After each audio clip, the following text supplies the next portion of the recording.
જય જય ગરવી ગુજરાત।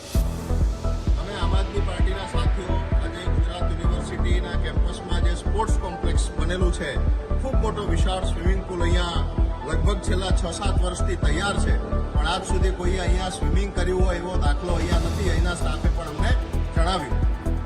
ગુજરાતની કરુણતા આપ જો, ફક્ત ને ફક્ત ફોટા પડાવવા માટે, ટાઈફાઓ કરવા માટે અને ભ્રષ્ટાચારનું મોડલ વિકસિત કરવા માટે આ થઈ રહ્યું છે। આપણે જોયું હશે સીપ્લેન 4 ટાઈમ બન્યું, કડર બુશ, હેલિકોપ્ટર, જીપલાઇન અને અત્યારે નદીમાં જે પેલું રિવર ક્રુઝ ચાલે છે એ પણ બંધ થવાની તૈયારીમાં છે। આટલું મોટું આ ગુજરાતના વિદ્યાર્થીઓના વિકાસ માટે, કલા, સંગીત, રમતગમત માટેની જે પણ વ્યવસ્થા ઊભી થાય છે તો એનો લાભ કોઈ વિદ્યાર્થી સુધી પહોંચતો જ નથી। 7 વર્ષથી કેટલા રૂપિયા આમાં બજેટમાં લઈને કેટલા રૂપિયાની ભાગ બટાઈ કરીએ છીએ એ તો ખબર નથી, પણ આજ સુધી આ વિદ્યાર્થીઓને કોઈને આનો લાભ મળ્યો નથી। પછી ક્યાંથી ઓલિમ્પિક્સમાં ગુજરાત આવે?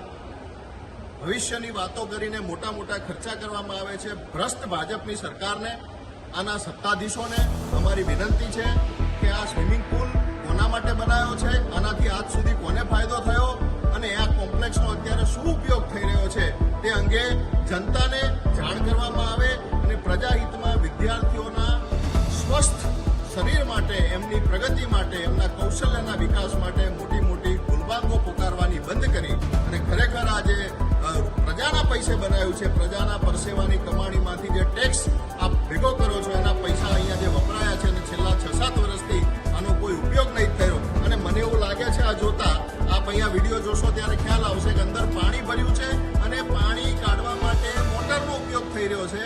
એનો મતલબ પાણીના એક્ઝિટની પણ કોઈ વ્યવસ્થા દેખાતી નથી। આ કયા પ્રકારનું એન્જિનિયરિંગ છે તેનો પણ ખુલાસો અહીંયા કરવામાં આવે અને ગુજરાતની જનતાને પણ વિનંતી કે આપણા પૈસાનો જે દુરુપયોગ થઈ રહ્યો છે અને ભ્રષ્ટાચાર કરીને જે ઉત્સવોના તાયફા થઈ રહ્યા છે અને આપણું યુવાધન વેડફાઈ રહ્યું છે, આપણા વિદ્યાર્થીઓની, આપણા સંતાનોની, દીકરા દીકરીઓની કારકિર્દી સાથે જે ખિલવાડ થઈ રહ્યો છે એની સામે જાગવાનો સમય આવી ગયો છે। તો આવો આપણે સૌ જાગીએ। સત્તાધીશોને વિનંતી કે આનો જવાબ અમને મીડિયાના માધ્યમથી મળે। જય જય ગરવી ગુજરાત।